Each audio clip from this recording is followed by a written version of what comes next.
Hey everyone, welcome back to my channel. ಹೇಗಿದ್ದೀರಾ ಎಲ್ಲರೂ? I hope ನೀವೆಲ್ಲರೂ ಚೆನ್ನಾಗಿದ್ದೀರಾ ಅಂತ ಭಾವಿಸ್ತೀನಿ. ನಾನು ಕೂಡ ತುಂಬ ಚೆನ್ನಾಗಿದ್ದೀನಿ. ಯಾರೆಲ್ಲ ನನ್ನ ಚಾನಲ್ನ ಸಬ್ಸ್ಕ್ರೈಬ್ ಮಾಡಿಕೊಂಡು ನೋಡ್ತಾ ಇದ್ದೀರಾ, ನನ್ನ ಹೃದಯಪೂರ್ವಕವಾಗಿ ಧನ್ಯವಾದಗಳನ್ನು ಹೇಳ್ತೀನಿ. ಇನ್ನು ಯಾರು ಏನೂ ಸಬ್ಸ್ಕ್ರೈಬ್ ಮಾಡಿಲ್ಲ ನೋಡಿ, ಪ್ಲೀಸ್ ಸಬ್ಸ್ಕ್ರೈಬ್ ಮಾಡ್ಕೊಳ್ಳಿ, ಸಪೋರ್ಟ್ ಮಾಡಿ ಫ್ರೆಂಡ್ಸ್. ಇವತ್ತು ಬಂದುಬಿಟ್ಟು ಫ್ಯಾಟ್ ಲಾಸ್ ಜರ್ನಿಯ 12ನೇ ದಿವಸ ಆಗಿದೆ. ಇವತ್ತು ನಾನು ಡೇ 12 ಆ್ಯಂಡ್ 13ನ ಸೇರಿಸಿ ವಿಡಿಯೋ ಹಾಕ್ತಾಯಿದ್ದೀನಿ. ಯಾಕೆ ಅಂತಂದರೆ ಡೇ 12 ನಾನು ಮಧ್ಯಾಹ್ನದವರೆಗೆ ಎಲ್ಲ ಚೆನ್ನಾಗಿ ಇದ್ದೆ, ಶೂಟ್ ಮಾಡಿಕೊಂಡೆ. ಬಟ್ ಬೆಳಗ್ಗೆ ಸ್ವಲ್ಪ ನನಗೆ ಮೈಲ್ಡಾಗಿ ಹೆಡೇಕ್ ಸ್ಟಾರ್ಟ್ ಆಗಿತ್ತು ಹಾಗಾಗಿ ಮಧ್ಯಾಹ್ನದವರೆಗೂ ಎಲ್ಲನೂ ಸರಿಯಾಗಿ ಮಾಡಿಕೊಂಡೆ. ಅದಾದಮೇಲೆ ನನಗೆ ಕಂಟಿನ್ಯೂ ಮಾಡೋಕ್ಕೆ ಆಗಲಿಲ್ಲ, ಎಡಿಟಿಂಗ್ ಕೂಡ ಮಾಡೋಕ್ಕಾಗಲಿಲ್ಲ. ತುಂಬ ಜಾಸ್ತಿ ಆಗಿಬಿಟ್ಟು ಹೆಡೇಕು. ಹಾಗಾಗಿ ಮಧ್ಯಾಹ್ನಕ್ಕೆ ನಾನು ಟ್ಯಾಬ್ಲೆಟ್ ತೊಗೊಂಡು ಮಲಗಿಬಿಟ್ಟೆ. ಆಲ್ಮೋಸ್ಟ್ ಒಂದು 2 ಅವರ್ಸ್ ನಾನು ಮಲಗಿಬಿಟ್ಟೆ. ಹಾಗಾಗಿ ಟೈಮ್ ಹೋಗ್ಬಿಡ್ತು. ಮಕ್ಕಳು ಎಕ್ಸಾಮ್ಸು ಬರ್ತಾ ಇರೋದ್ರಿಂದ ನಾನು ಅವ್ರ ಜೊತೆ ಟೈಮ್ ಸ್ಪೆಂಡ್ ಮಾಡಬೇಕಾಯಿತು. ಎಡಿಟಿಂಗ್ ಎಲ್ಲ ಮಾಡೋಕ್ಕೆ ಆಗಲಿಲ್ಲ. ಹಾಗಾಗಿ ಸರಿ ಆಯಿತು, ಡೇ 12 ಆ್ಯಂಡ್ 13ನ ಸೇರಿಸಿ ಹಾಕಿದ್ರಾಯಿತು ಅಂಥೇಳಿ ನಾನು ಡೇ 12 ಕಂಟಿನ್ಯೂ ಆಗಿ ವೀಡಿಯೋ ಶೂಟನ್ನು ಮಾಡ್ಕೊಳ್ಳಿಕ್ಕಾಗಲಿಲ್ಲ. ಇದು ಫಸ್ಟ್ ಬಂದು ಡೇ 12 ನಾನು ಮಾರ್ನಿಂಗ್ ಬ್ರೇಕ್ಫಾಸ್ಟ್ಗೆ ಉಪ್ಪಿಟ್ಟನ್ನ ಮಾಡ್ಕೊಂಡಿದ್ದೆ. ಏನೋ ಗೊತ್ತಿಲ್ಲ, ಬೆಳಗ್ಗೆನೇ ತಲೆನೋವು ತುಂಬ ಜಾಸ್ತಿ ಇರಲಿಲ್ಲ, ಮೈಲ್ಡಾಗಿತ್ತು. ಬಟ್ ಮಧ್ಯಾಹ್ನಕ್ಕೆ ಸ್ವಲ್ಪ ಜಾಸ್ತಿನೇ ಆಗಿಬಿಡ್ತು. ವೆಜಿಟೇಬಲ್ಸ್ ಎಲ್ಲ ಹಾಕಿ ಉಪ್ಪಿಟ್ಟನ್ನ ಮಾಡ್ಕೊಂಡಿದ್ದೆ. ಸೊ ಬೆಳಗ್ಗೆ ಉಪ್ಪಿಟ್ಟನ್ನೇ ತಗೊಂಡೆ. ಇನ್ನು ಏನಪ್ಪ ಅಂತಂದರೆ, ಲಾಸ್ಟ್ ವೀಕು ಚೆನ್ನಾಗಿ ಡಯಟ್ ಅಂತಲ್ಲ, ಫುಡ್ ಕಂಟ್ರೋಲ್ ಚೆನ್ನಾಗಿತ್ತು. ಈ ವೀಕು ಚೆನ್ನಾಗಿದೆ ಕಂಟ್ರೋಲು. ಬಟ್ ನಂಗೆ ವರ್ಕೌಟ್ ಮಾಡೋಕ್ಕಾಗಲಿಲ್ಲ. ಡೇ 12 ಅಂತೂ ನಾನು ಏನನ್ನೂ ಮಾಡಿಲ್ಲ. ಸೊ ಬೆಳಗ್ಗೆ ಬ್ರೇಕ್ಫಾಸ್ಟ್ಗೆ ಇಷ್ಟನ್ನು ತಗೊಂಡು ಮಧ್ಯಾಹ್ನ ಕೂಡ ನಾನು ಊಟ ಮಾಡಿಕೊಂಡು ಟ್ಯಾಬ್ಲೆಟ್ ತೊಗೊಂಡು ಮಲ್ಕೊಂಡ್ಬಿಟ್ಟೆ. ಅದಾದಮೇಲೆ ನನಗೆ ವಿಡಿಯೋ ಮಾಡೋಕ್ಕೆ ಆಗಲಿಲ್ಲ. ಇನ್ನು ಇವಾಗ ನಾನು ಯಾಕೆ ಫ್ಯಾಟ್ ಲಾಸ್ ಜರ್ನಿನ ಸ್ಟಾರ್ಟ್ ಮಾಡಿದ್ದೀನಿ ಅಂತಂದರೆ, ಇವಾಗ ಬೇಸಿಗೆ ಬರ್ತಾ ಇರೋದ್ರಿಂದ ನೀವು ಬೇಗ ಫ್ಯಾಟ್ ಲಾಸ್ ಮಾಡ್ಕೋಬೋದು ಫ್ರೆಂಡ್ಸ್. ನೀವು ಕಂಪೇರು ವಿಂಟರು ರೈನಿ ಸೀಸನ್ಗೆ, ಮಳೆಗಾಲ ಮತ್ತು ಚಳಿಗಾಲಕ್ಕೆ ಕಂಪೇರ್ ಮಾಡಿದ್ರೆ ಇವಾಗ ನೀವು ಬೇಗನೆ ಫ್ಯಾಟ್ ಲಾಸ್ ಅನ್ನೋದನ್ನು ಮಾಡ್ಕೋಬೇಕಾಗುತ್ತೆ. ನಿಮ್ಮ ಫ್ಯಾಟ್ ಲಾಸ್ ಬೇಗ ಆಗುತ್ತೆ. ಏನಪ್ಪ ಅಂದರೆ, ಸ್ವೆಟ್ಟಿಂಗ್ ಜಾಸ್ತಿ ಆಗ್ತೀರಾ, ಹಸಿವಾಗೋದಿಲ್ಲ, ನೀರನ್ನು ಜಾಸ್ತಿ ತಗೊಳ್ತೀರಾ. ಆ ಥರ ಇದ್ದಾಗ ನೀವು ಸ್ವಲ್ಪ ವರ್ಕೌಟ್ ಮಾಡಿದ್ರೂ ಕೂಡ ಸ್ವೆಟ್ಟಿಂಗ್ ಜಾಸ್ತಿ ಆಗಿದೆ. ಸ್ವೆಟ್ ಜಾಸ್ತಿ ಆದರೆ ಬಾಡಿಲಿರುವ ಫ್ಯಾಟ್ ಬರ್ನ್ ಆಗ್ತಾ ಹೋಗುತ್ತೆ. ಈ ಒಂದು ರೀಸನ್ಗೆ ಇದು ಒಂದು ಬೆಸ್ಟ್ ಟೈಮ್ ಅಂತ ಹೇಳಿ ನಾನು ಇವಾಗ ಸ್ಟಾರ್ಟ್ ಮಾಡಿರೋದು. ನನ್ನ ಈ ಒಂದು ಜರ್ನಿ ಒಂದು 3 ತಿಂಗಳು ನನ್ನ ಟಾರ್ಗೆಟ್ ಇದೆ. ಅಪ್ ಟು ಮೇ ಮಂತ್ವರೆಗೂ ನಾನು ಮಾಡಬೇಕು. ಮೇವರೆಗೂ ನನ್ನ ಟಾರ್ಗೆಟ್ ಬಂದುಬಿಟ್ಟು 15 kg ಇದೆ ಫ್ರೆಂಡ್ಸ್. ಮಂತ್ಲಿ ಒಂದು ತಿಂಗಳಿಗೆ ನಂದು 4ರಿಂದ 5 kg ಟಾರ್ಗೆಟು. 3 ತಿಂಗಳಲ್ಲಿ ಒಂದು 15 ಆ ಥರ ನನ್ನ ಟಾರ್ಗೆಟ್ ಇದೆ. ನೋಡೋಣ ಹೆಂಗೆ ಹೋಗುತ್ತೆ ಅಂತ. ನಾನು ಪ್ರತಿಯೊಂದನ್ನು ನಿಮ್ಮ ಜೊತೆ ಶೇರ್ ಮಾಡ್ಕೋತೀನಿ. ಇನ್ನು ಡೇ 12 ನಾನು ಮಧ್ಯಾಹ್ನ ಅದಾದಮೇಲೆ ಶೂಟೇ ಮಾಡ್ಕೊಂಡಿಲ್ಲ.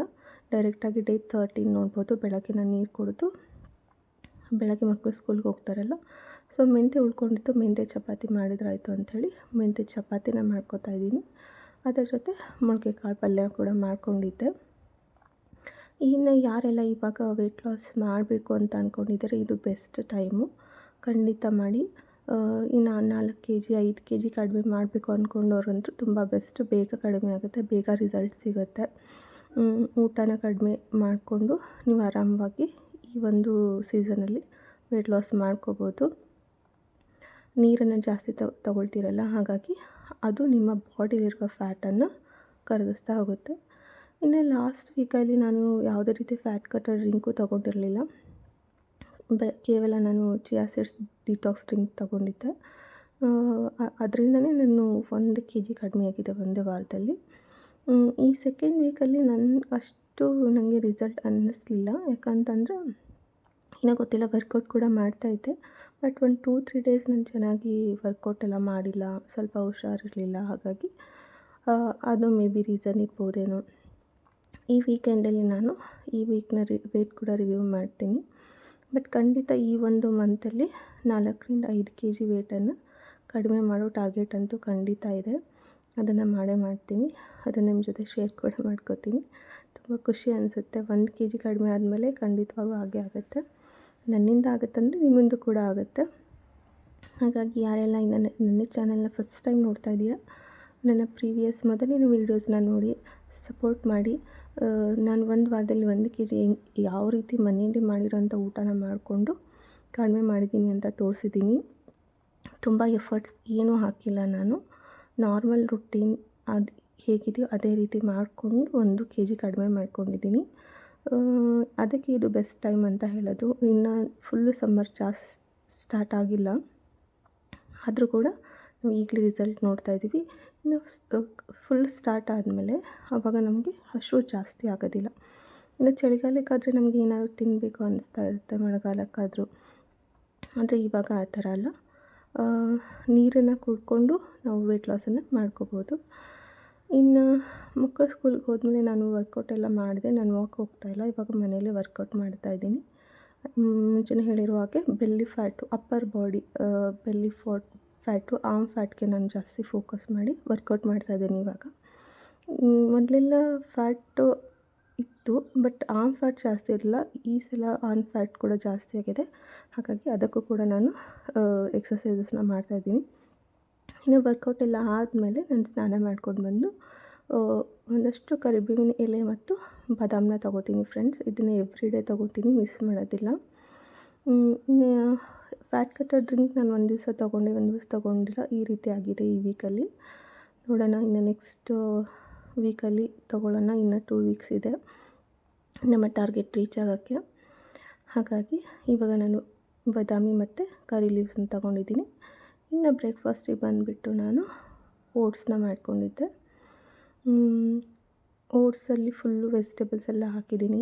ಕ್ಯಾಪ್ಸಿಕಮ್, ಕ್ಯಾರೆಟ್, ಬೀನ್ಸ್, ಬ್ರಾಕೊಲಿ, ಈ ಥರ ಎಲ್ಲ ಬಟಾಣಿ ಇದನ್ನೆಲ್ಲ ಹಾಕಿ ಒಂದು ಹೆಲ್ದಿಯಾಗಿ ಓಟ್ಸನ್ನ ಮಾಡಿಕೊಂಡು ಬೆಳಗಿನ ಬ್ರೇಕ್ಫಾಸ್ಟ್ಗೆ ನಾನು 1 ಬೌಲಷ್ಟು ಓಟ್ಸನ್ನ ತಗೊಂಡೆ.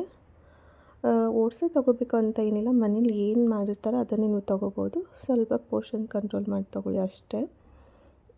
ಈ ಒಂದು ಜರ್ನಿಲಿ ಜಂಕ್ ಫುಡ್ಡು, ಆಯಿಲಿ ಫುಡ್ಡು ಅದನ್ನಷ್ಟು ಅವಾಯ್ಡ್ ಮಾಡಿ. ಸ್ವೀಟು, ಮೈದಾ ಇದನ್ನಷ್ಟೇ ಅವಾಯ್ಡ್ ಮಾಡಿ ಸಾಕು. ತುಂಬ ಸ್ಟ್ರಿಕ್ಟಾಗಿ ಏನು ಬೇಕಾಗಿಲ್ಲ. ಇಷ್ಟನ್ನೇ ಅವಾಯ್ಡ್ ಮಾಡಿ ನೀವು ಆರಾಮವಾಗಿ 1 ತಿಂಗಳಲ್ಲಿ 4ರಿಂದ 5 kg ವೆಯ್ಟ್ನ ಲಾಸ್ ಮಾಡ್ಕೋಬೋದು.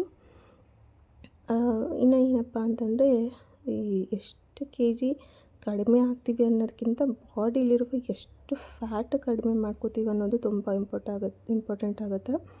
ವೆಯ್ಟ್ ಕಡಿಮೆ ಆಗದೇ ಇದ್ರೂ ಪರವಾಗಿಲ್ಲ, ನಿಮ್ಮ ಬಾಡಿಲಿರೋ ಫ್ಯಾಟ್ ಹೋಗುತ್ತಲ್ಲ, ಫ್ಯಾಟ್ ಹೋಗೋದು ನಿಮಗೆ ಸಡನ್ನಾಗಿ ಗೊತ್ತಾಗೋದಿಲ್ಲ. ಅದು ಸ್ಲೋ ಆಗಿ ಕರಗ್ತಾ ಇರುತ್ತಲ್ಲ, ಸೊ ನಿಮಗೆ ಫೀಲ್ ಆಗುತ್ತೆ.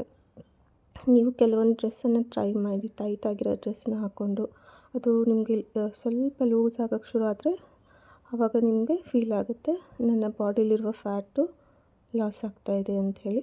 ಆ ರೀತಿ ಇವತ್ತು ಒಂದು ಹೆಲ್ದಿ ಸೂಪನ್ನು ತೋರಿಸ್ತಾ ಇದ್ದೀನಿ ನೋಡಿ ಫ್ರೆಂಡ್ಸ್. ಇದು ಬಂದುಬಿಟ್ಟು ಲೌಕಿ, ಕನ್ನಡದಲ್ಲಿ ಸೋರೆಕಾಯಿ ಅಂತಾರಲ್ಲ ಅದು.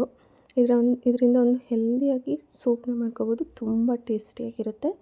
ಡಿನ್ನರ್ಗೆ ನೀವು ಇದನ್ನು ಆರಾಮವಾಗಿ ತೊಗೊಳ್ಬೋದು. ಒಂದು ದೊಡ್ಡ ಬೌಲಷ್ಟು ಬೇಗ ಫ್ಯಾಟ್ ಲಾಸ್ ಅನ್ನೋದು ಬೇಗ ಆಗುತ್ತೆ.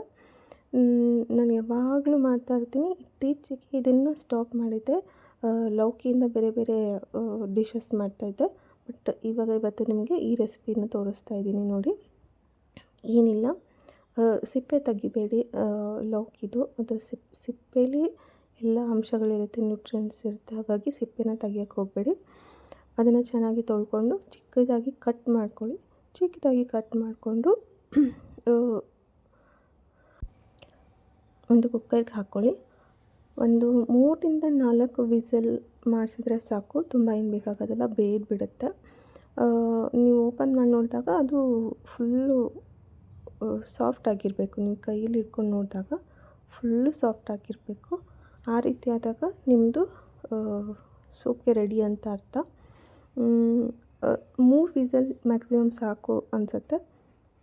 ಅದಕ್ಕೆ ಮುಳುಗುವಷ್ಟು ನೀರು ಹಾಕಿ. ನೀರು ಜಾಸ್ತಿ ಹಾಕೋಕ್ಕೆ ಹೋಗಬೇಡಿ, ನೀರೆಲ್ಲ ಆಚೆ ಬಂದುಬಿಡುತ್ತೆ, ನೀರಲ್ಲೇ ಅದರ ಅಂಶ ಹೋಗಿಬಿಡುತ್ತೆ. ಸೊ ಅದು ಮುಳುಗುವಷ್ಟು ಆದರೆ ಸಾಕು, ಅಷ್ಟೇ ನೀರು ಸಾಕು. ಈ ನೀರನ್ನು ನಾವು ಮತ್ತೆ ಸೂಪ್ಗೆ ಯೂಸ್ ಮಾಡ್ಕೋಬೋದು. ಹಾಗಾಗಿ ನೀರನ್ನು ಸ್ವಲ್ಪನೇ ಹಾಕಿ, ಜಾಸ್ತಿ ಬೇಡ. ಇನ್ನು 3 ವಿಸಿಲ್ ಆದಮೇಲೆ ನೀವು ಅದನ್ನು ಓಪನ್ ಮಾಡಿದ್ಮೇಲೆ ಸಾಫ್ಟಾಗಿರಬೇಕದು. ಅದಾದಮೇಲೆ ಅದು ಆರಕ್ಕೆ ಬಿಡಿ ಅದನ್ನು. ಬಿಸಿ ಬಿಸಿಯಾಗಿ ಅದನ್ನು ತಗೊಳಕ್ಕೆ ಹೋಗಬೇಡಿ, ಆರೋದಕ್ಕೆ ಬಿಟ್ಬಿಡಿ.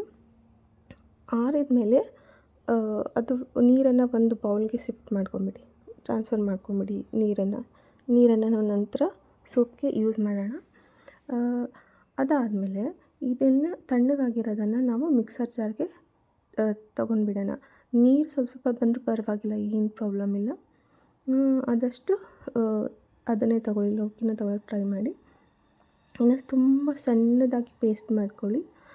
ಗಂಟು ಉಳಿಬಾರ್ದು ಅದರಲ್ಲಿ, ಅದು ಹಾಗೆ ಉಳ್ಕೊಬಾರ್ದು. ನೋಡಿ, ನಾನು ನೀರನ್ನು ಕೂಡ ಒಂದು ಬೌಲ್ಗೆ ತೊಗೊತಾ ಇದ್ದೀನಿ. ಈ ನೀರನ್ನು ಕೂಡ ನಾನು ಸೂಪ್ಗೆ ಯೂಸ್ ಮಾಡ್ಕೊತೀನಿ. ಇದು ಫುಲ್ಲು ಸಣ್ಣಗೆ ಪೇಸ್ಟಾಗಿ ಮಾಡ್ಕೊಳ್ಳಿ. ಈ ಪೇಸ್ಟನ್ನು ಅದೇ ಕುಕ್ಕರ್ಗೆ ನಾನು ಚೂರು ಎಣ್ಣೆ ಹಾಕಿದ್ದೀನಿ, ತುಂಬ ಕಡಿಮೆ, 1 ಸ್ಪೂನ್ಗಿಂತನೂ ಕಡಿಮೆ ಆಯಿಲ್ ಹಾಕ್ತಾಯಿದ್ದೀನಿ. ಅದಕ್ಕೆ ನಾನು ಸಣ್ಣದಾಗಿ ಹೆಚ್ಚಿರುವಂಥ ಬೆಳ್ಳುಳ್ಳಿನ ಹಾಕ್ಕೊತಾ ಇದ್ದೀನಿ. ಚಿಕ್ಕ ಚಿಕ್ಕದಾಗಿ ಉದ್ದದಾಗಿ ಕಟ್ ಮಾಡಿಕೊಂಡ್ರೆ ಅಷ್ಟು ಬಾಯಲ್ಲಿ ಬರೋದಿಲ್ಲ, ಚೆನ್ನಾಗಿರುತ್ತೆ. ನೋಡಿ, ಎಷ್ಟು ಕಡಿಮೆ ಆಯಿಲ್ ಹಾಕ್ತಾಯಿದ್ದೀನಿ. ಅದಕ್ಕೆ ನೀವು ಬೆಳ್ಳುಳ್ಳಿನ ಹಾಕಿ ಫ್ರೈ ಮಾಡ್ಕೊಳ್ಳಿ. ಅದು ಕಲರ್ ಚೇಂಜ್ ಆಗೋದೇನು ಬೇಡ, ಸುಮ್ಮನೆ ಸ್ವಲ್ಪ ಫ್ರೈ ಆದರೆ ಸಾಕು. ಇದೆಲ್ಲ ಫ್ರೈ ಆದಮೇಲೆ ನಾವು ಏನು ರುಬ್ಬಿಟ್ಕೊಂಡಿದ್ವಲ್ಲ ಪೇಸ್ಟು ಲೌಕಿದು, ಅದನ್ನು ಅದಕ್ಕೆ ಸೇರಿಸಿ ಒಂದು 5 ಮಿನಿಟ್ಸ್ ಚೆನ್ನಾಗಿ ಕುದಿಸ್ಬೇಕು ಅದನ್ನು. ಅದು ಸ್ವಲ್ಪ ಹಸಿ ಸ್ಮೆಲ್ ಹೋಗಬೇಕು, ಆ ಥರ ಕುದಿಸ್ಕೊಳ್ಬೇಕು. ಆಮೇಲೆ ಕನ್ಸಿಸ್ಟೆನ್ಸಿನ ನೀವು ನೋಡ್ಕೊಳ್ಳಿ, ನಿಮಗೆ ಎಷ್ಟು ತಿಕ್ ಬೇಕು ಅನ್ನೋದನ್ನು. ನಿಮಗೆ ತುಂಬ ತಿಕ್ ಬೇಕಾದರೆ ಅಷ್ಟೇ ಇಟ್ಕೊಳ್ಳಿ, ಇಲ್ಲ ಸ್ವಲ್ಪ ತಿಳುವಾಗಬೇಕಂದ್ರೆ ನಾನು ಒಂದು ಸ್ವಲ್ಪ ಮೀಡಿಯಮ್ ಇಟ್ಕೊತಾ ಇದ್ದೀನಿ. ಹಾಗಾಗಿ ಅದೇ ನೀರನ್ನು ಹಾಕ್ಕೊಂಡು ನಾನಿವಾಗ ಕನ್ಸಿಸ್ಟೆನ್ಸಿನ ಅಡ್ಜಸ್ಟ್ ಮಾಡ್ಕೊತಾ ಇದ್ದೀನಿ. ಆ ರೀತಿ ನೀವು ನಿಮಗೆ ಹೇಗೆ ಬೇಕು ಹಾಗೆ ಮಾಡ್ಕೊಳ್ಳಿ. ನೋಡಿ, ಎಷ್ಟು ಚೆನ್ನಾಗಿ ಬಂದಿದೆ ಸೂಪು. ಇದಕ್ಕೆ ಸ್ವಲ್ಪ ಕುದಿ ಬಂದಮೇಲೆ ಇದಕ್ಕೆ ನಾನು ಉಪ್ಪು ಮತ್ತು ಕರಿಮೆಣಸಿರುತ್ತಲ್ಲ, ಒಂದು 4ರಿಂದ 5 ಕರಿಮೆಣಸು ಫ್ರೆಶ್ ಆಗಿ ತೊಗೊಳ್ಳಿ. ಪೌಡರ್ ಎಲ್ಲ ತೊಗೊಳ್ಬೇಡಿ, ಪೌಡರ್ ತುಂಬ ದಿವಸದಿಂದ ಮಾಡಿರ್ತಾರಲ್ಲ, ಅದನ್ನು ಚೆನ್ನಾಗಿ ಪೌಡರ್ ಮಾಡಿಕೊಂಡು, ಕರಿಮೆಣಸಿನ ಪೌಡರನ್ನು ಮಾಡಿಕೊಂಡು ಅದನ್ನು ಇದಕ್ಕೆ ಸೇರಿಸಿ ಒಂದು 5 ಮಿನಿಟ್ಸು ಚೆನ್ನಾಗಿ ಇದನ್ನು ಕುದಿಸಿ. ಎಷ್ಟು ಕುದಿಸ್ತೀರೋ ಅಷ್ಟು ಚೆನ್ನಾಗಿ ಟೇಸ್ಟ್ ಬರುತ್ತೆ, ಅದು ಹಸಿ ಸ್ಮೆಲ್ಲೆಲ್ಲ ಹೋಗುತ್ತಲ್ಲ. ಸೊ ವಿದಿನ್ 10 ಮಿನಿಟ್ಸಲ್ಲಿ ನಿಮ್ಮ ಸೂಪ್ ರೆಡಿಯಾಗಿಬಿಡುತ್ತೆ. ನೈಟ್ ಡಿನ್ನರ್ಗೆ ನೀವು ಆರಾಮಾಗಿ ಒಂದು ಬೌಲ್ನಷ್ಟು ತೊಗೋಬೋದು. ನಾನು ಇದಕ್ಕೆ ಒರೆಗಾನೋ ಸೀಸನಿಂಗ್ ಕೂಡ ಹಾಕ್ಕೊಂಡಿದ್ದೆ, ತುಂಬ ಟೇಸ್ಟ್ ಚೆನ್ನಾಗಿತ್ತು. ಎಲ್ಲರಿಗೂ ಇಷ್ಟ, ಮನೆಯಲ್ಲಿ ನನ್ನ ಮಕ್ಕಳು ಕೂಡ ತಗೊತಾರೆ. ನೀವು ಕೂಡ ಇದನ್ನು ಟ್ರೈ ಮಾಡಿ ಆರಾಮವಾಗಿ ನೈಟ್ ಡಿನ್ನರ್ಗೆ ಒಂದು ಬೌಲ್ನಷ್ಟು ತೊಗೊಳ್ಳಿ. ಇನ್ನು ಹೆಚ್ಚೆಚ್ಚು ಸೂಪ್ನ ರೆಸಿಪಿನ ಶೇರ್ ಮಾಡ್ತೀನಿ. ಪ್ಲೀಸ್ ವಿಡಿಯೋಸ್ನ ನೋಡಿ ಸಪೋರ್ಟ್ ಮಾಡಿ. ಸಬ್ಸ್ಕ್ರೈಬ್ ಮಾಡ್ಕೊಳ್ಳೋದನ್ನು ಮರಿಬೇಡಿ. ನೈಟ್ ಡಿನ್ನರ್ಗೆ ನಾನಿದು ಒಂದು ಬೌಲ್ನಷ್ಟು ಸೂಪನ್ನು ತಗೊಂಡೆ. ಈ ರೀತಿ ನನ್ನ ಈ ಒಂದು ಡೇ 12 ಆ್ಯಂಡ್ 13 ಕಂಪ್ಲೀಟ್ ಮಾಡಿಕೊಂಡೆ. ಇದಾಗಿತ್ತು ಇವತ್ತಿನ ವಿಡಿಯೋ.